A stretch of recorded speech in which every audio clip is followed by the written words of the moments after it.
ko na pagkawala, magiging bubog ang katahimikan sa pagbulaga. Sa aking pagbabalik sa sentro, tumapat ang tamang tempo. Umayon din ang panahon pagbiglas sa makabong buwelo. Tapos tupukin ang aking sariling impyerno ay para bang phoenix na muli lumipad mula sa abo, kasabay ng panibagong kwento. Kaya mababawa, hilig di mapapapakahumba mula sa aking mga pagbabagong baong dinala ko.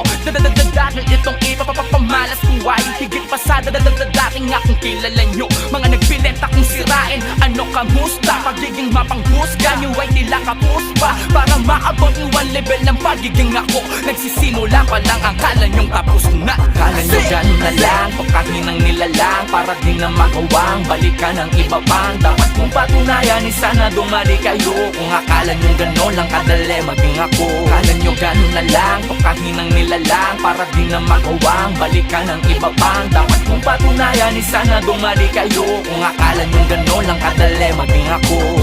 Ang minsan kong